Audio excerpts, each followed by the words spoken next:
Je vous invite à ouvrir votre Bible dans Exode, chapitre 4, versets 1 à 17, et on lira encore des petites bribes.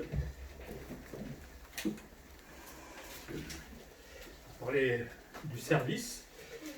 C'est encore les vacances, vous allez me dire, mais ça part à la rentrée, comme l'a dit Rémi tout à l'heure. Exode, chapitre 4, versets 1 à 17, c'est un peu l'appel de Moïse.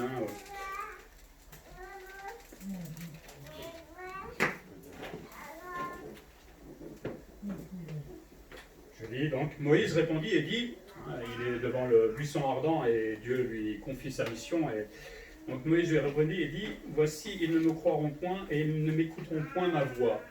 Mais ils diront, l'Éternel ne t'est point apparu. L'Éternel lui dit, qu'y a-t-il dans ta main? Il répondit, une verge.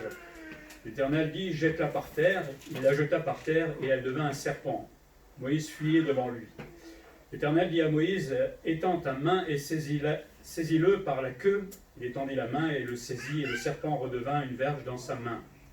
C'est là, dit l'Éternel, ce que tu feras, afin qu'ils croient que l'Éternel, le Dieu de leur père, t'est apparu, le Dieu d'Abraham, le Dieu d'Isaac et le Dieu de Jacob. L'Éternel lui dit encore, mets ta main dans ton sein. Il mit sa main dans son sein, puis il la retira, et voici sa main était couverte de lèpre, blanche comme la neige. L'Éternel dit, remets ta main dans ton sein. Il remit sa main dans son sein, puis il la retira de son sein, et voici, elle était redevenue comme sa chair. S'ils ne te croiront pas, dit l'Éternel, et n'écoutent pas la voix du premier signe, ils croiront à la voix du dernier signe. S'ils ne croient même pas à ces deux signes et n'écoutent pas ta voix, tu prendras de l'eau du fleuve, tu la répandras sur la terre, et l'eau que tu auras prise du fleuve deviendra du sang sur la terre. Moïse dit à l'Éternel, ah Seigneur, je ne suis pas un homme qui ait la parole facile, et ce n'est ni d'hier, ni d'avant-hier, ni même depuis que tu parles à ton serviteur, car j'ai la bouche et la langue embarrassées. L'Éternel lui dit, qui a fait la bouche de l'homme, et qui rend muet ou sourd, voyant ou aveugle? N'est-ce pas moi, l'Éternel? Va donc, je serai avec ta bouche et je t'enseignerai ce que tu auras à dire. Moïse dit, ah Seigneur, envoie qui tu voudras. Alors la colère de l'Éternel s'enflamma contre Moïse et il dit, n'y a-t-il pas ton frère Aaron, le Lévite? Je sais qu'il parlera facilement. Et voici lui-même qui vient au-devant de toi. Et quand il te verra, il se réjouira dans son cœur. Tu lui parleras et tu mettras les paroles dans sa bouche. Et moi, je serai avec ta bouche et avec sa bouche, et je vous enseignerai ce que vous aurez à faire. Il parlera pour toi au peuple, et il te servira de bouche, et tu tiendras pour lui la place de Dieu. Prends dans ta main cette verge avec laquelle tu feras des signes. On va lire au chapitre 6, juste les versets 12 à 13. Donc chapitre 6, un peu plus loin, 12 à 13. Moïse répondit en présence de l'Éternel, voici les enfants d'Israël ne m'ont point écouté. Comment Pharaon m'écouterait-il, moi qui n'ai pas la parole facile? L'Éternel parla à Moïse et à Aaron et leur donna des ordres au sujet des enfants d'Israël, au sujet de Pharaon, roi d'Égypte, pour faire sortir du pays d'Égypte les enfants d'Israël. Un peu plus loin, au verset 28 et à 30, lorsque l'Éternel parla à Moïse dans le pays d'Égypte, l'Éternel dit à Moïse, je suis l'Éternel, dis à Pharaon, roi d'Égypte, tout ce que je te dis. Et Moïse répondit en présence de l'Éternel, voici, je n'ai pas la parole facile. Comment Pharaon m'écouterait-il? Terminé, chapitre 16, les versets 1 à 7. Donc juste la suite. L'Éternel dit à Moïse, voici, je te fais Dieu pour Pharaon, et Aaron, ton frère, sera ton prophète. Toi, tu diras tout ce que je t'ordonnerai. Et Aaron, ton frère, parlera à Pharaon pour qu'il laisse aller les enfants d'Israël hors de son pays. Et moi j'endurcirai le cœur de Pharaon et je multiplierai mes signes et mes miracles dans le pays d'Égypte. Pharaon ne vous écoutera point, je mettrai ma main sur l'Égypte et je ferai sortir du pays d'Égypte mes armées, mon peuple, les enfants d'Israël, par de grands jugements. Les Égyptiens connaîtront que je suis l'Éternel lorsque j'étendrai ma main sur l'Égypte et que je ferai sortir du milieu d'eux les enfants d'Israël. Moïse et Aaron firent ce que l'Éternel leur avait ordonné, ils firent ainsi. Moïse était âgé de 80 ans et Aaron de 83 ans lorsqu'ils parlèrent à Pharaon. On connaît tous à peu près l'histoire. Le peuple hébreu était en esclavage depuis environ 400 ans en Égypte et Moïse va grandir auprès de Pharaon. Et à un moment de son histoire, il va aller tuer un Égyptien et il va s'enfuir. Il va rencontrer finalement Séphora, sa femme, et puis il va travailler pour Jéthro pendant 40 ans. Et on voit ces 40 ans de formation dans le désert. Hein. Après 40 ans d'avoir été avec Pharaon, il va être formé pendant 40 ans dans le désert pour être préparé pour servir. C'est long, 80 ans quand même, non? Pour commencer à servir, pour être prêt à servir. Bon, il faut dire que vous n'aurez pas à faire sortir un peuple, je crois, d'Égypte ou quelque chose comme ça. Donc, je pense qu'il fallait quand même un certain temps pour préparer l'homme, pour faire ce qu'il avait à faire. Mais Dieu l'a formé pendant toutes ces années pour, à un moment, s'en servir selon son dessein. Et puis Dieu va envoyer Moïse sauver son peuple. Et Moïse, qu'est-ce qu'il va faire quand il entend la mission? Il dit, ouais, j'y vais. Là, bah non, j'ai pas envie d'y aller. Hein. Ou alors il va trouver une tonne d'excuses. Hein. Moi, Moïse, je suis absolument pas qualifié. C'est pour ça que j'ai voulu lire plusieurs fois les passages où il dit, j'ai la langue embarrassée, je suis pas capable de parler. Voilà, Dieu, moi je suis pas qualifié pour servir. Et ça, en fait, ça nous rappelle un peu nous, tout simplement, parce que beaucoup de chrétiens ne servent pas, peut-être, parce qu'ils se disent intérieurement, ah, j'ai peut-être pas la langue embarrassée, mais je suis pas capable, je peux pas, ou je sais pas, j'ai des excuses en pagaille dans mon cœur. Ben, Moïse en avait aussi. Hein. Mais à un moment, la colère de l'Éternel a éclaté contre lui. Et ça, il faut qu'on apprenne à se dire aussi que si nous ne nous sentons pas qualifiés, on va voir ça au fur et à mesure, c'est pas ça l'important. C'est ce que Dieu va faire avec moi et ce qu'il est capable de faire au travers de moi.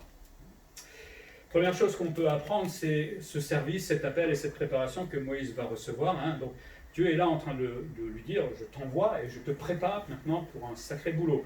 Ça rappelle un peu aussi Ésaïe, hein, qui va répondre à l'appel, et à tous les chrétiens qui ont répondu aussi à l'appel.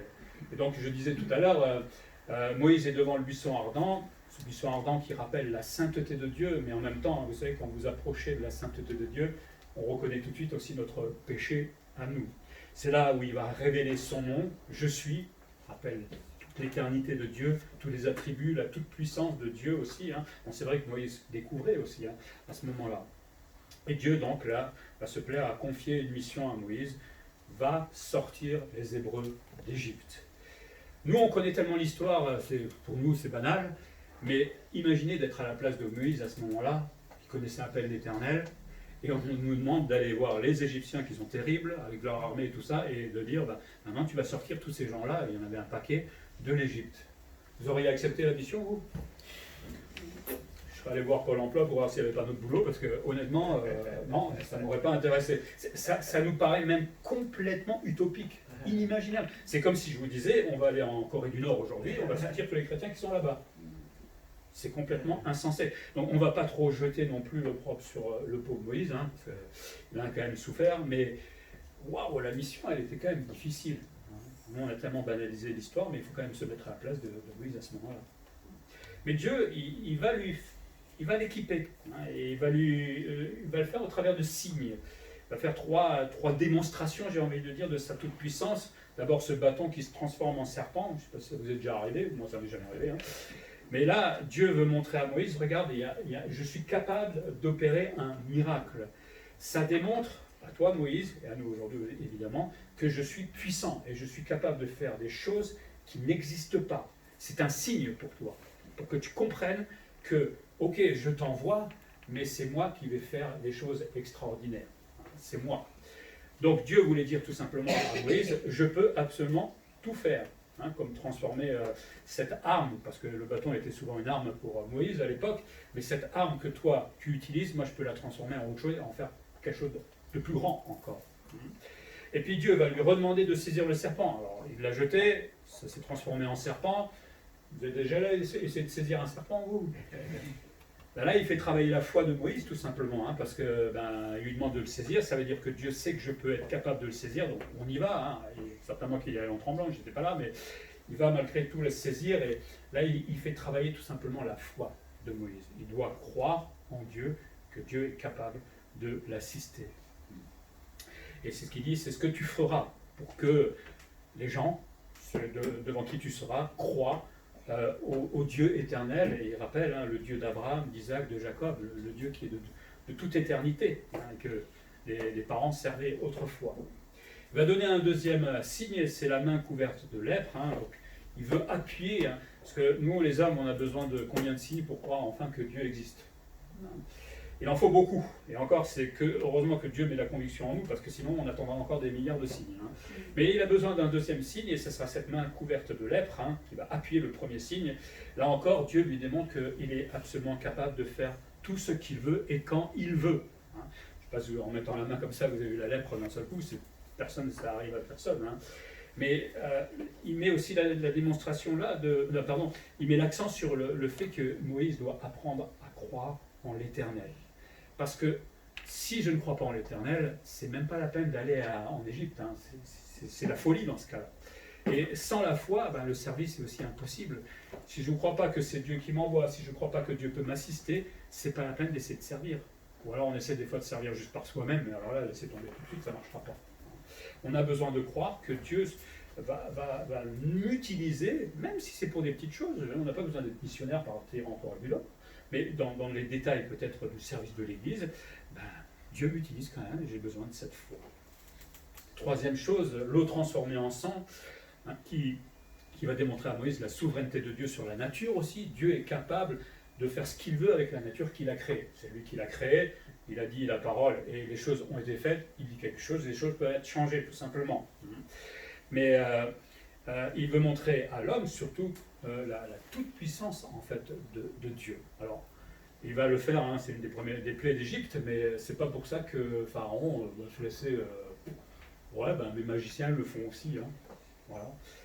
Vous voyez, des fois, on a envie des fois que Dieu fasse des miracles devant les hommes pour qu'ils croient, mais c'est pas suffisant en fait. Et je ne suis pas sûr que le miracle va forcément conduire les gens à la conversion. Mais là, on était plutôt dans le fait d'essayer de convaincre Moïse qu'il partait main dans la main avec quelqu'un qui était capable de faire des choses absolument extraordinaires et inconnues même jusqu'à présent. Quelques remarques peut-être, juste la main qui tient la verge de la puissance de Dieu, elle a besoin d'être sanctifiée. Hein. Je pense que devant ce buisson ardent, Moïse devait être face à lui-même, face à son péché, face à ses incapacités, et Dieu est en train de lui saisir un peu la main par ses signes, et au fur et à mesure, parce qu'il va le reprendre. Mais on voit qu'avant de servir, on a besoin tout doucement d'être transformé aussi par le Seigneur. Si on est dans le péché, ça va être compliqué d'aller servir. Si on est toujours en train de chouiner au fond de soi que je ne veux pas, je ne peux pas, on a besoin d'être transformé. Et pas de rester dans cette position, je ne suis pas capable ou j'ai pas envie. Là, il y a aussi beaucoup de chrétiens qui disent j'ai pas envie. On a besoin d'être transformé par le Seigneur et de l'accepter, cette sanctification. Deuxième remarque, c'est qu'on n'a pas forcément besoin de miracles. Là, Dieu ne sait plus à le faire, bon, c'est peut-être lié aussi à la mission, mais ce n'est pas Moïse qui fait les miracles, n'oublions pas. C'est Dieu qui a fait les miracles là. Hein. Et même quand Moïse va faire certaines démonstrations de foi en Pharaon, Moïse dira jamais c'est moi. C'est Dieu qui est en train d'agir là. Alors Dieu se plaît à faire des miracles, il n'y a aucun problème, et j'y crois, hein. Il n'y a aucun problème. Mais ce n'est pas ça qui conduit forcément à la conversion, comme j'ai dit tout à l'heure. Vaut mieux se repentir, parce qu'on a compris la conviction que Dieu a mis dans notre cœur, accepter qu'on est pécheur, et là, le plus grand des miracles va se produire, c'est celui de la conversion. Parce que moi, si vous voulez des miracles, c'est quelqu'un qui est né de nouveau, ça pour moi c'est extraordinaire. Alors, il y a des miracles aussi extraordinaires dans d'autres domaines, mais quand quelqu'un donne sa vie à Dieu, si le ciel se réjouit, c'est qu'il se passe quelque chose. Ça c'est un miracle. Donc ne courons pas après les miracles comme il y en a beaucoup. Si Dieu se plaît à le faire, c'est extraordinaire. Mais des fois j'ai envie de dire aussi, mais vous avez un travail, hein, non? C'est un miracle quelque part de pouvoir manger tous les jours, comparé à d'autres pays qui n'ont rien du tout. Donc il y a des mini-miracles, j'ai envie de dire, chaque jour, et on devrait remercier le Seigneur pour cela. C'est pas forcément ça qui convainc. La preuve, Moïse, il voit des miracles devant, c'est pas pour ça qu'il va dire « ouais, j'y vais maintenant hein. ». Troisième remarque, c'est le signe à nous, parce que là, Dieu ne sait plus à faire 3 signes à Moïse pour qu'il croie, qu'il accepte de le suivre. Mais nous, on n'a pas besoin de signes, enfin, ou du moins c'est Jésus-Christ, notre signe, qui est mort et qui est ressuscité, et particulièrement la résurrection, et la preuve pour nous qu'il est vivant encore aujourd'hui et qu'on peut avoir pleinement confiance en lui. Ce n'est pas un miracle. Il vaut mieux croire en Jésus-Christ, c'est beaucoup plus fiable, j'ai envie de dire, et vrai surtout. Donc là, Dieu va chercher à convaincre son serviteur. C'est un peu comme nous. Hein. Vous savez, je ne sais pas s'il y a beaucoup de chrétiens qui sont prompts à obéir hein, dès que le Seigneur leur demande de faire un service. Est-ce qu'on se met au garde à vous, comme quand j'étais dans l'armée à l'époque. Hein. Dieu a souvent besoin de travailler le cœur de la personne pour commencer à la convaincre que, ben voilà, tu dois servir. Mais Dieu ne nous demande pas aussi de croire bêtement. Moïse aurait pu dire, ok, j'accepte, mais aucune conviction au fond de son cœur, il serait parti sans conviction, et là, ça aurait été vraiment le drame, je pense. Dieu ne demande pas qu'on croie bêtement. Il se plaît à faire grandir notre foi, et il veut aussi que notre foi, ou notre service, s'appuie sur une conviction. Je ne vais pas servir au hasard. Je vais demander à Dieu ce qu'il veut. Il faut que je sois convaincu quand même pour servir. Par exemple, quand on veut être pasteur, il faut quand même être convaincu que le Seigneur vous envoie. Sinon, c'est un peu catastrophique. Mais, pareillement, quand je veux le servir, je vais prier, je vais demander au Seigneur de mettre une conviction pour tel ou tel domaine de service dans l'Église. La seule question, c'est est-ce qu'on prie pour ça? Il me dit d'aspirer aux dons les meilleurs. Et est-ce qu'on y aspire ou est-ce qu'on se dit, bon, on verra bien un jour.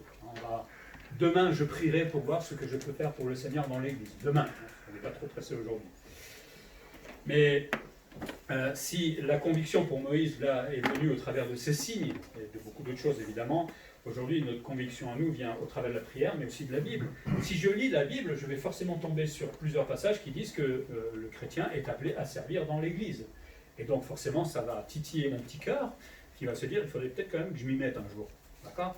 Donc Dieu veut produire cette conviction au travers de la Bible, et il rajoute le Saint-Esprit aussi, puis peut-être on va dire pour la vie générale, l'expérience qu'on a eue avec le Seigneur. On a peut-être déjà servi dans un domaine et on s'est rendu compte que le Seigneur nous a aidés. Peut-être qu'il nous demande maintenant de faire autre chose et il va aussi m'aider. Donc on a une expérience derrière de savoir que Dieu nous forme et nous qualifie pour le servir. Petite remarque, on l'a dit tout à l'heure, le miracle ne produit pas forcément la foi et on n'a pas à courir après. Si Dieu fait un miracle dans notre vie, c'est formidable, mais courons pas après cela. Le plus grand des miracles, comme j'ai dit, c'est la conversion. Et si on veut voir des miracles tous les jours, témoignons, comme l'a dit Rémi tout à l'heure, pour qu'on voit quelqu'un croire en Jésus-Christ. Et là, oui, là, il y aura un beau miracle. Aujourd'hui, Dieu convainc le pécheur de sa position par sa parole et par le Saint-Esprit.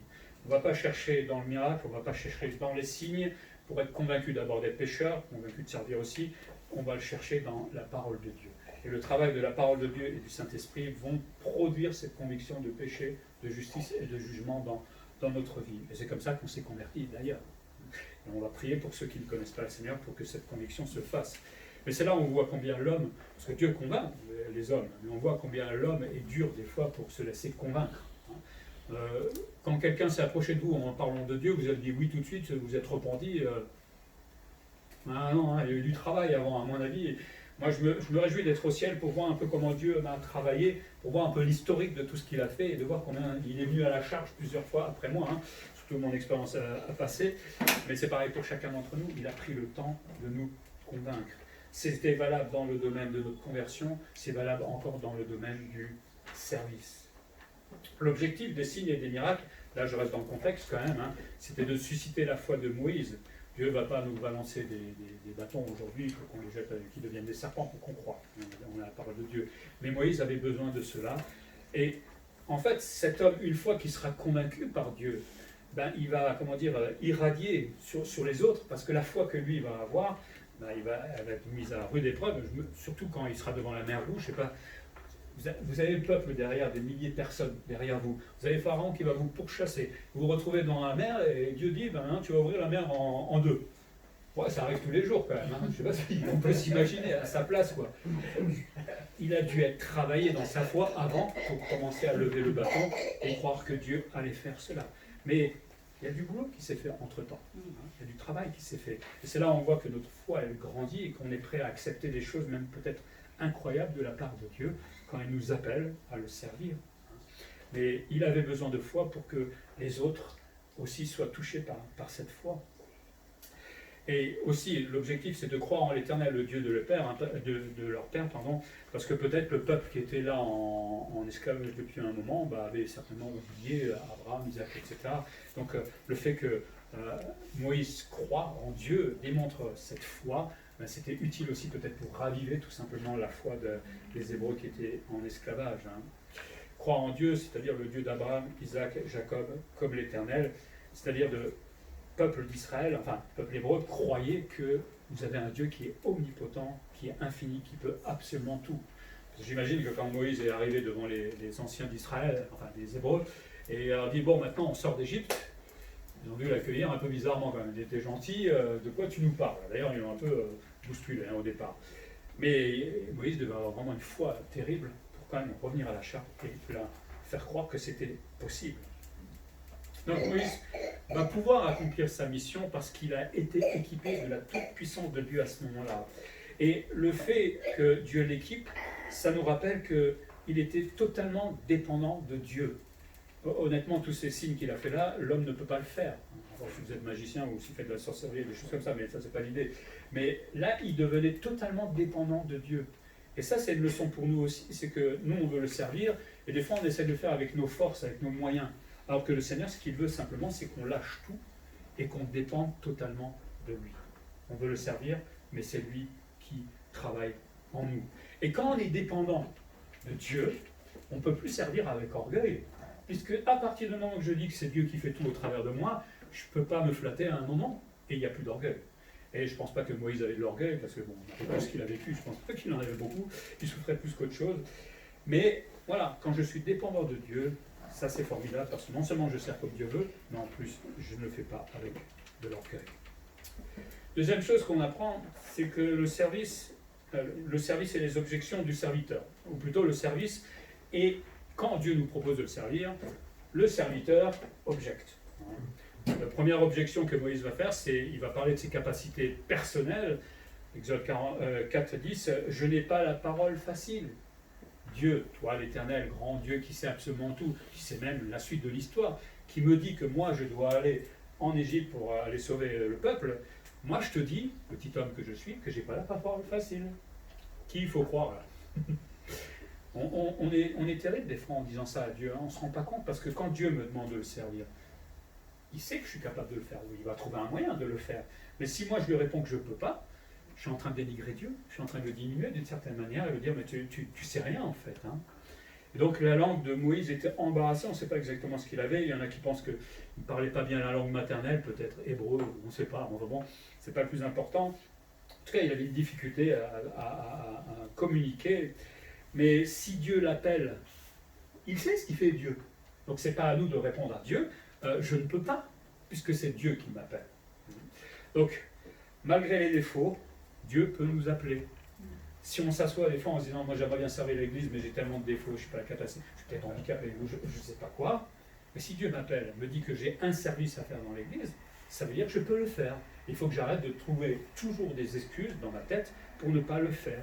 Alors des fois, ça paraît tellement humble de dire « Ah, je ne suis pas capable de le faire, Seigneur, regarde comme je suis humble, tu vois, j'admets mon incapacité. » Mais Dieu dit « Mais c'est moi qui te rends capable, donc regarde pas à ce que toi, tu es capable de faire. Hein. Regarde à ce que moi, je peux faire avec toi. » Et c'est intéressant parce que Étienne dira de Moïse, hein, quand il fera tout son speech avant d'être lapidé, il dira dans Acte 7, 22, « Il était puissant en parole et en œuvre. » Vous voyez le contraste entre ce que Moïse pensait de lui et ce qu'il fera finalement plus tard, mais ce que pense Étienne de lui. Hein. Peut-être qu'il ne parlait pas bien, mais le fait d'avoir obéi, et en plus on va voir parce qu'il va travailler avec Aaron, mais c'est tout ce que Dieu demandait. Pars, mets-toi au service, et après, on verra. Ça c'est moi qui m'en occupe, c'est Dieu qui s'en occupera. Mais Moïse va continuer à argumenter, on l'a vu plusieurs fois, hein. Chaque fois, à chaque problème, il argumente sur sa difficulté. Finalement, il a une excuse pour ne pas répondre à l'appel, et cette excuse de Moïse, c'est quelque chose qui a traversé le temps, hein, puisque ça existe toujours aujourd'hui. Il y en a des milliers des Moïse aujourd'hui. Ah, j'ai ça, j'ai ci, je ne peux pas parler, je n'ai pas les clés qu'il faut, j'ai peur, je suis timide. Ça n'a pas commencé avec Moïse, hein, ça continue toujours aujourd'hui. Oui, mais ça, c'est des fausses excuses. C'est même, j'ai presque envie de dire, des mensonges. Quand je dis que je suis incapable de servir le Seigneur ou de faire ce que le Seigneur me demande, je mens, puisque Dieu me rend capable de le faire. Et je fais Dieu menteur d'une certaine manière aussi. Hein. Donc, Dieu voulait simplement faire comprendre à Moïse qu'il ne devait surtout pas compter sur ses forces à lui, comme nous aujourd'hui. Hein, s'il fallait compter sur nos forces, je ne sais pas où on serait aujourd'hui. Personne ne serait là. Hein. Mais qu'il fallait compter absolument sur les forces qui viennent de Dieu. Et une fois qu'on lâche les rênes et qu'on laisse faire Dieu, c'est là où le service devient vraiment magnifique. Et quand on connaît ce que Moïse va faire, hein, il n'est pas parfait évidemment, mais je me rappelle mon prof d'hébreu hein, à l'Institut, il disait, mais il s'arrêtait de temps en temps quand on étudiait le Pentateuque, et il disait, mais Moïse, comment elle a fait pour aller jusqu'au bout, quoi. Ils auraient craqué avec le peuple qui est toujours en train de râler, pleurnicher, se retrouver dans la mer Rouge et tout ça, mais comment il a fait pour aller jusqu'au bout, honnêtement? Mais il a compté simplement sur Dieu, je crois, à un moment, il a tout lâché.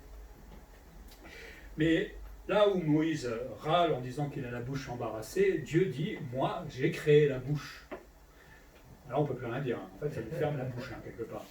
Et oui, ça rappelle qu'on a nos défauts peut-être, mais si Dieu veut les changer éventuellement, parce qu'il peut guérir certaines choses, c'est lui le créateur de toutes choses. Donc s'il dit, tu peux, tu n'as pas à réfléchir plus loin, tu peux servir dans le domaine où Dieu te demande. Hein. Ça ne dépend donc pas de moi, ni de mes capacités, mais ça dépend uniquement de Dieu. Je sers parce que Dieu me rend capable.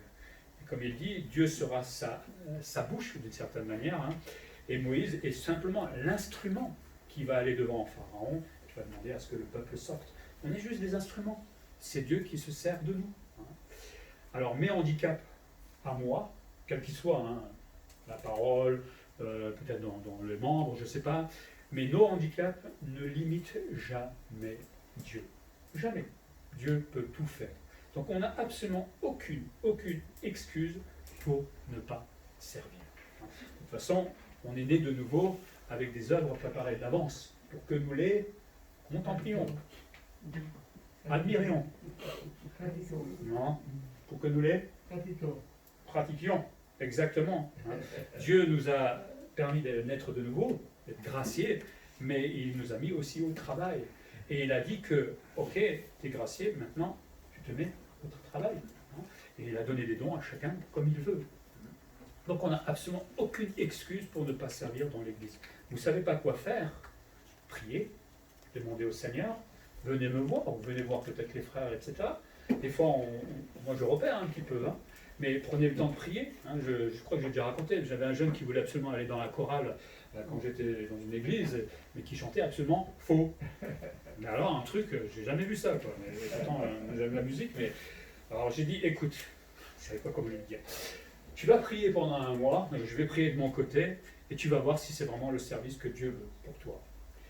Et au bout d'un mois, il est arrivé, et moi je tremblais comme un malade en me disant, j'espère que Dieu lui a parlé dans son cœur. Et elle a dit, Emmanuel, effectivement, je ne suis pas fait pour la chorale. J'étais content. J'aime pas faire mal aux gens, après je le redis quand même. Mais Dieu s'en est servi d'une autre manière. On peut des fois avoir une idée de service dans l'Église, mais c'est bien de passer peut-être par le moment prière, de prendre vraiment le temps, de demander à Dieu, qu'est-ce que tu veux vraiment que je fasse? Parce que là-haut, Dieu sait que lui, je le veux là. C'est déjà prévu. La seule question, c'est savoir, est-ce que moi, je suis au courant? Est-ce que je demande? Est-ce que je veux le faire? C'est ça, la question. La deuxième objection de Moïse, c'est qu'il voulait fuir ses responsabilités. Hein. Qu'est-ce qu'il va dire dans l'Exode 4:13? Envoie un autre. Ah oui, regarde l'autre là-bas, il est super capable de le faire. Hein. On va envoyer Rémi, comme ça, allez, va en Égypte, va sauver tous les Hébreux. Hein. C'est plus simple, comme ça, moi je suis tranquille, je reste à la maison. Pauvre Rémi. Envoie qui tu voudras, mais surtout pas moi. En d'autres termes, il est en train de se décharger sur quelqu'un d'autre. Ça peut paraître humble aussi, parce qu'on se dit, je reconnais la qualité d'un autre. Hein. Regarde, Dieu, comme je suis humble, mais Dieu m'a demandé à moi de le faire, il n'a pas demandé à un autre de le faire. Il est en train d'éviter sa responsabilité, tout simplement, il se décharge. Hein. Et ça, c'est un peu grave quand même quand on y réfléchit. Les autres feront toujours mieux que moi, mais ça, c'est de la mauvaise foi, c'est de la fausse humilité, et c'est reprendre Dieu aussi d'une certaine manière, à lui dire, mais tu sais rien, Seigneur, moi je sais mieux que toi, je sais ce qu'il faut faire, donc je t'explique, Dieu. Quand on fait ça, quand même, Dieu il doit rigoler un petit peu. C'est quoi tu me parles? Mais là, cette fois, Dieu va se mettre en colère comme un précieux. Et ça, c'est pas rien la colère de Dieu. Quand on objecte constamment, quand on trouve tout le temps des excuses, à un moment ou à un autre, Dieu dira stop. Parce qu'il nous a appelés à le servir. N'attendons pas le moment où Dieu se met en colère pour nous mettre. Hein, parce que là, moi, j'aimerais pas être à votre place. Mais Dieu le fera peut-être. Parce que si ce n'est pas sur terre, ça sera devant le tribunal de Christ. Il y aura des récompenses au bout, et Dieu va nous rappeler qu'on n'a pas servi. Mais quand Dieu se met en colère, Dieu se met en colère là parce que Moïse est en train de douter de qui est Dieu, de sa souveraineté, de sa puissance, des choix qu'il a fait, malgré toutes les preuves qu'il vient de lui faire. C'est quand même terrible de dire à Dieu, non, Ah, tu essaies de me montrer plein de choses. Non, je ne suis pas d'accord avec toi. Et en plus, Dieu avait tout prévu parce qu'il y aura Aaron qui va assister Moïse, qui lui avait la parole facile. Donc tout était prêt, mais le serviteur disait, non, moi je sais.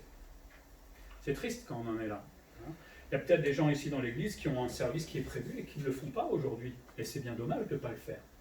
Le Seigneur, un jour, nous reprend pour cela. Et puis il va répéter ses objections. C'est pour ça que j'ai fait lire plusieurs fois dans Exode 6.12, après le premier échec devant Pharaon. Alors là, il a une bonne excuse pour dire, t'as vu Seigneur, c'est pas moi qui vais aller envoyer, je ne suis pas convaincant puisque Pharaon n'a pas dit oui. Tu vois que j'avais raison. C'est pas parce qu'on est des fois devant un échec que Dieu avait tort. Dieu c'est plus que cela. Mais non, Moïse dit, tu vois, j'avais raison, je suis incapable de te servir, alors laisse-moi maintenant. Mais Dieu va le rappeler à l'ordre. Heureusement que Dieu n'écoute pas nos plaintes. Je pense qu'il nous entend, mais je ne sais pas s'il en tient compte. Parce que lui qui est Dieu, sait ce qu'il est capable de faire avec nous. Donc peut-être qu'au moment où on se plaint toujours en disant « je ne suis pas capable, je ne peux pas, je n'ai pas le temps », dites-vous aujourd'hui que finalement Dieu s'en fiche de tout ça. Je crois qu'il n'écoute pas. Parce que, en fait, j'ai envie de dire presque en train de pécher. Parce qu'on n'obéit pas à Dieu, premièrement, et parce qu'on ment devant Dieu. Si je dis que je ne suis pas capable de servir alors que Dieu m'envoie, je suis en train de mentir, je fais Dieu menteur, et je pêche. Parce que le mensonge, c'est un péché, tout simplement. Je ne sais pas si on s'est déjà bien rendu compte que quand on bloque notre service, on pêche devant Dieu, d'une certaine manière. Et ça, c'est triste. Dans Exode 6.30, Moïse dit « Comment Pharaon m'écoutera-t-il » Ça révèle un peu aussi, là encore, l'égocentrisme de Moïse, parce qu'en fait, tout tourne autour de lui. Tout va dépendre de moi, parce que moi, je suis Pharaon, moi, je sais. Alors que normalement, c'est Dieu qui devait être en premier. Tout tourne autour donc, de lui, de ses incapacités, alors que Dieu lui a montré toute sa toute-puissance. Il y a un manque de foi, c'est clair, il va apprendre. On ne va pas lui jeter la pierre, évidemment, mais il doute là que Dieu pouvait l'employer. Et beaucoup d'entre nous aussi pensent que Dieu ne peut pas m'employer, alors qu'il peut le faire. Pourtant, Dieu, il est brave, Dieu, des fois. Il va encourager Moïse et il lui dit « Je te fais Dieu pour Pharaon et Aaron sera ton prophète. » Alors, c'est pas que Moïse était Dieu, mais il représente Dieu devant Pharaon. Souvenez-vous que Pharaon aussi se prétendait être Dieu à ce moment-là. Donc, il était le représentant. Et ça, c'était suffisant pour Dieu pour ensuite agir en Pharaon. Des fois, il n'y a rien à dire peut-être, mais simplement être là où aussi Dieu nous veut. Des fois, ce n'est pas que la communication. Aaron travaillait pour cela, mais Moïse devait être juste devant Pharaon. Et Dieu va aider Moïse, mais il va le faire au fur et à mesure par l'endurcissement de Pharaon, parce que Pharaon va dire oui, puis il va dire non, il va revenir, il va repartir, etc. Mais Dieu l'assistait à ce moment-là. Et Moïse devait lui faire tout simplement confiance. Mais des fois, on se dit que de temps perdu à regarder nos incapacités, plutôt que regarder les capacités de Dieu. On va passer des années les mains dans les poches dans l'église en disant « je ne suis pas capable », alors que Dieu dit « tu es capable, mais il faut juste que tu sortes les mains de la poche, c'est tout ». Ah oui, il faut travailler un peu plus. Ah oui, on a du boulot toute la semaine. Ah oui, ah oui, ah oui, oui. Mais voilà, c'est le Seigneur qui nous demande de le servir. Il ne nous demande pas non plus de servir 24/24, on est bien d'accord. Il nous demande simplement de nous mettre à disposition. Et il se servira de nous. Et le leçon qu'on peut tirer pour nous, c'est, on l'a dit, ne jamais regarder à notre capacité. On n'est pas capable de se juger nous-mêmes, puisque c'est Dieu qui équipe son serviteur. Et là où parfois même peut-être on n'est pas capable. Vous savez, moi quand j'étais jeune, je voulais être prof de dessin, mais je n'ai jamais fait. Pourquoi ? Parce que j'étais incapable de me mettre devant le public. J'étais nul en anglais parce que je ne savais pas parler anglais et je n'osais pas parler devant les gens. Ben voilà, quelques années plus tard, le Seigneur m'a balancé devant. Je n'étais pas prêt à y aller forcément. Mais Dieu change aussi les choses. Donc là où on est complètement incapable dans certains domaines, Dieu peut nous rendre capables de le faire, tout simplement. Ça, c'est le miracle aussi de la grâce de Dieu. Donc ne regardez pas à ce que vous n'êtes pas capable de faire, mais regardez à ce que Dieu équipe son serviteur. N'évaluons pas nos forces, mais évaluons plutôt le potentiel que Dieu possède, lui, et il nous offre. C'est ça qui est formidable. C'est que comme Dieu m'équipe, Dieu va me rendre capable de faire quelque chose. Et c'est là qu'il faut penser, c'est à ça qu'il faut penser tout simplement. Et si je dois évangéliser, moi j'étais pas fier, j'étais pas content d'aller évangéliser autrefois, j'avais peur, Dieu m'a rendu capable de le faire, etc. C'est ça qui est formidable. Et quand on regarde en arrière, on se dit, mais c'est fou, comme Dieu m'a transformé, et peut nous transformer aussi. Seulement il faut faire le premier pas. Tant qu'on ne fera pas le premier pas, on ne pourra pas découvrir la transformation ou les capacités que Dieu peut nous donner. Et il faut s'en rendre compte. Et surtout, ne refusons pas les choix de Dieu. Quand Dieu dit à Moïse, je t'envoie, il n'est pas en train de lui proposer. Il ne dit pas, Moïse, si tu es libre un dimanche après-midi, après le film ou le culte ou je ne sais pas quoi, je te propose d'y aller. Non, il a dit, tu y vas et c'est tout. Et quand Dieu dit qu'il a préparé des œuvres d'avance pour nous, ça veut dire qu'on doit y aller, qu'on doit les mettre en pratique. Ce n'est pas un choix que Dieu nous propose. C'est un plan parfait, parce que nous, on le sait. Moïse ne savait rien au début, mais nous, on le sait que ce plan était absolument admirable de la part de Dieu. Et finalement, le peuple va sortir. Et là où moi, des fois, je freine le plan de Dieu dans mon service, Dieu sait très bien qu'il sera capable de m'utiliser et de faire des merveilles avec moi, malgré toutes mes incapacités au début. Parce que tout dépend tout simplement de Dieu. C'est formidable, non? On peut être des héros, entre guillemets, on peut être des Moïse, même si c'est à notre niveau, parce qu'on ne se sent pas capable, on est face à des situations, mais parce que Dieu est là, parce que Dieu me qualifie, finalement, je vais accomplir ma mission. Et à la fin de notre vie, on pourra dire, mais c'est fou ce que Dieu a fait avec moi au travers de mon service. Alors, on rend la gloire à Dieu, évidemment, quand on fait cela, mais on peut quand même remercier Dieu de le servir. On peut reconnaître aussi le service des uns et des autres. Donc, servir Dieu, c'est quelque part un miracle que Dieu veut faire avec nous. Incapable, Dieu fait le miracle de nous rendre capables de le servir. Mais là, il faut que j'accepte son plan. Il faut que j'accepte que ce plan soit absolument parfait. Et une troisième chose que j'ai remarqué dans ce texte, c'est le service et son travail en commun. Parce que Dieu envoie Moïse, mais il ne va pas l'envoyer tout seul. Et ça, c'est quelque chose qui est formidable aussi. Il y a une complémentarité des services. Parce que ce n'est pas Moïse seul qui va sauver le peuple, c'est 3 personnes. Il y a Moïse, qui doit transmettre les ordres qu'il a reçus de Dieu avec l'aide de Aaron. Aaron va devenir le porte-parole devant Pharaon, et c'est lui qui va parler devant Pharaon. Il fallait quand même avoir du courage d'aller parler devant Pharaon, parce que vous pouviez mourir sur le tas. Et ensuite, l'Éternel qui travaille avec eux, c'est lui qui va endurcir le cœur de Pharaon et qui va faire les miracles. Travail complémentaire, complémentarité. Moïse travaille avec Aaron et l'Éternel travaille avec Moïse et Aaron. Et aujourd'hui, c'est qui l'équipe? Il n'y a plus Moïse, il n'est plus là. L'équipe, c'est toi, avec moi, tout simplement. On est complémentaires dans le travail que le Seigneur veut. Il n'y a rien qui a changé finalement depuis l'époque de Moïse. Il veut que tout le monde trouve sa place dans l'Église pour que chacun puisse servir à son niveau, et parce que tout ça, en fait, c'est complémentaire. S'il y en a qui essaient de tout faire, si Moïse a essayé de tout faire lui-même, ça n'aurait pas fonctionné. Mais c'est parce qu'ils ont travaillé tous les 3 ensemble. Nous, évidemment, quand je dis toi, et lui, évidemment, avec nous, on travaille en complémentarité. Vous savez, Pierre dit qu'on est des pierres vivantes. Si on construit, si l'église, on peut l'imaginer là, était ces pierres vivantes, il manquerait beaucoup de pierres, parce que beaucoup ne servent pas. Et il y aurait des trous partout. Et à un moment, l'édifice serait fragile, parce qu'il manque ces pierres-là. Donc, moi, je suis une pierre vivante que Dieu veut mettre à son service. Remplissons les trous, comme ça l'édifice sera solide, et comme ça on va travailler tous ensemble. Et ça, c'est beaucoup plus efficace que de devoir travailler tout seul et trimer. Donc une bonne équipe est composée de tous les croyants, quelle que soit leur capacité. C'est intéressant qu'il ait laissé l'âge de Moïse et de Aaron. Ils avaient quoi, 18 ans, 23 ans 80 et 83 ans. Vous voyez, on a un qui a 85 ou 86 qui est en train de s'endormir. Mais à cet âge-là, vous imaginez François partir délivrer le peuple. Oui. Oui. François, oui, je le crois, il serait capable. Bon, ils étaient peut-être un peu plus robustes aussi à l'époque, il n'y avait pas de sécu, etc. Mais voilà, à cet âge-là, ils étaient encore capables, et il va travailler encore 40 ans dans le désert, donc il va avoir jusqu'à 120 ans, et les poussières, 125 si je me souviens bien. Mais voilà, c'est pas l'âge aussi qui rend capable, ou etc. Même si je suis un jeune chrétien, je peux commencer à servir dans l'église. Il suffit de venir me voir, si vous êtes né de nouveau, etc. Moi, je suis prêt à vous mettre au travail, il n'y a aucun problème.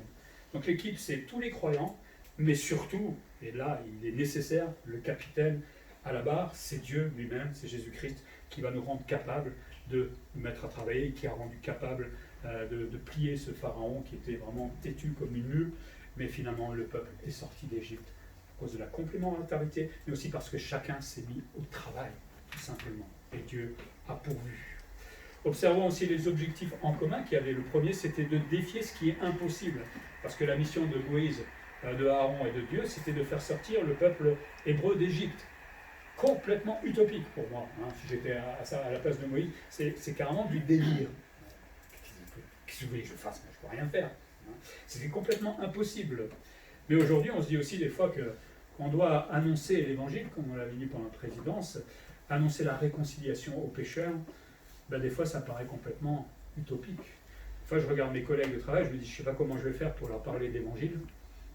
Aucune idée, hein, ça vient au fur et à mesure. Là il y en a un qui sait que je suis pasteur, donc peut-être que ça va un peu m'aider. Ça se transmet au fur et à mesure, hein. C'est rigolo. Mais quand on regarde les pécheurs, ça nous paraît totalement utopique aussi. C'était complètement pour mes parents de se dire qu'un jour je vais être converti, mais ce n'est pas impossible à Dieu. Hein. Donc rappelons-nous peut-être que face à telle ou telle personne qui nous semble carrément loin de Dieu, que Dieu peut faire des miracles dans cette vie. À nous peut-être de commencer à prier pour ce collègue ou cette personne et après Dieu va peut-être me donner les moyens de lui annoncer l'évangile d'une manière ou d'une autre. Mais le travail de l'Église, c'est quelque chose qui paraît aussi impossible. Et pourtant, regardez comme elle a grandi, cette Église, depuis des milliers d'années. Et elle continue même dans des pays vraiment où c'est difficile. Mais comme Dieu a sorti les Hébreux d'Égypte, je suis certain que des gens, encore aujourd'hui, vont se convertir. Peut-être plus rapidement qu'on le croit. Même surtout ceux qu'on croit, surtout ne pas se voir convertir un jour. Donc ce premier objectif, qui semblait absolument impossible, a été réalisé parce que Dieu était le capitaine. Deuxième objectif, c'est de faire connaître Dieu. La mission de Moïse et d'Aaron, c'était de dire à Pharaon, il y a le Dieu Tout-Puissant qui te demande quelque chose, fais sortir le peuple d'Égypte. Et Dieu va montrer par sa puissance, par des miracles, etc., qu'il est effectivement le Tout-Puissant. Mais l'idée, c'était de faire connaître Dieu à Pharaon. Pharaon aurait pu se convertir, c'est dommage, hein, mais il ne l'a pas voulu, hein, il en est mort, mais bon. Mais de la même manière, notre mission à nous aujourd'hui, c'est de faire connaître Dieu dans l'Église, mais aussi hors de l'Église. Parce que bon, je ne vais pas vous annoncer la bonne nouvelle, vous la connaissez, hein, mais c'est dehors qu'on en a besoin. Et notre témoignage, tous les jours, d'annoncer l'Évangile à qui veut bien l'écouter, l'entendre ou l'accepter. Mais notre but, notre travail, c'est de faire connaître tout simplement Dieu. Mais c'est la complémentarité des services qu'on voit là et qu'on peut aujourd'hui mettre en pratique dans l'Église et les objectifs communs qui vont permettre de conduire à des victoires. Si vous vous en fichez de l'évangélisation, c'est dommage. D'abord parce que c'est notre rôle aussi normalement. Si ça ne vous interpelle pas plus que ça, c'est dommage, réfléchissez, parce que le Seigneur nous appelle chacun en tant que témoin à le faire. Ce n'est pas qu'au pasteur ou à certains de le faire dans l'Église, mais si tout le monde commence à témoigner réellement dans sa sphère, dans son travail, dans sa famille, etc., moi je ne peux pas le faire. Et vous ne pouvez pas le faire dans ma famille ou dans mon travail. Donc si chacun le fait, forcément le travail va devenir beaucoup plus rapide, quelque part. Après ça dépendra évidemment de Dieu, mais chacun a son service dans sa bulle, hein, et à nous de nous mettre au travail pour cela. Pour terminer, je crois que beaucoup perdent beaucoup de temps en refusant de servir Dieu à cause de leur incapacité, à cause de leur excuse, à cause d'un tas de choses qu'on sait très bien s'inventer. Vous savez, on met beaucoup d'énergie à trouver des excuses plutôt que de mettre cette énergie à faire le premier pas de foi, tout simplement. C'est la même énergie. Hein. Seulement, quand je m'excuse, j'ai ma conscience qui est travaillée. Si j'arrive à la brider au point qu'elle n'ait plus travaillé, c'est dommage d'en arriver là. C'est-à-dire que le Saint-Esprit ne peut plus rien vous dire quelque part. Donc à un moment, il faut réfléchir. Dieu me demande le service, c'est pas une proposition, c'est un ordre, j'ai envie de dire. C'est un commandement. Hein. Et on doit se mettre à travailler pour lui. C'est pas être pasteur, servir. C'est pas être missionnaire.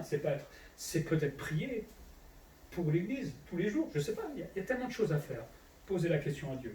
Hein. Mais si je raisonne toujours en me disant avec mes excuses, quelque part, je suis en train de mentir, car c'est Dieu qui travaille en et avec nous. Ce n'est pas moi qui dois faire le bilan de mes capacités, c'est Dieu qui l'a fait quand il m'appelle. Et il sait que je suis capable de faire telle ou telle chose. À moi de faire le premier pas. On l'a dit tout à l'heure, Dieu a préparé de bonnes œuvres. Hein, pas des œuvres, mais quelque chose de bon pour l'Église et peut-être même pour l'extérieur, afin que nous les pratiquions. C'est dans Ephésiens 2:10. Afin que nous les pratiquions. Je suis né de nouveau, le Seigneur veut se servir de moi. Ok Seigneur, je vais me mettre à les pratiquer. Grâce à vous, j'ai envie de dire. Il est donc urgent que l'Église se lève. Je sais que c'est encore les vacances, mais même pendant les vacances, Dieu peut se servir de nous. Il est urgent que l'Église se lève et se mette à pratiquer ces bonnes œuvres, parce que si on se met à travailler ensemble, chacun avec son service, je suis sûr que l'Église va grandir plus vite. Que le Seigneur nous aide à faire le point, chacun pour soi, et à se mettre au travail. Prions.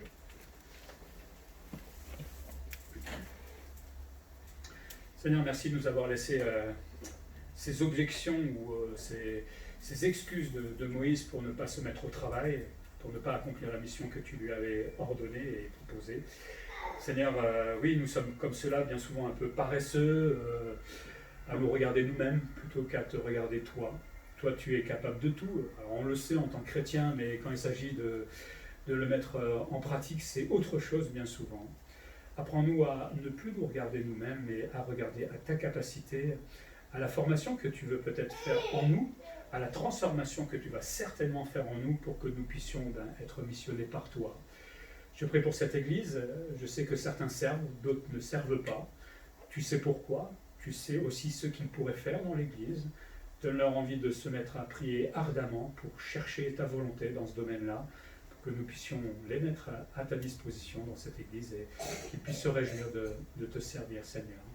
Merci de la confiance aussi que tu mets en nous dans ce service, parce que c'est vrai, il faut le reconnaître, nous ne sommes pas capables et pourtant tu nous fais confiance et tu nous fais travailler. Et c'est formidable tout l'amour que tu nous portes dans ce domaine-là, Seigneur. Bénis cette Église pour qu'elle puisse trouver ses serviteurs, pour qu'elle puisse grandir et te faire tout simplement plaisir. En Jésus-Christ. Amen.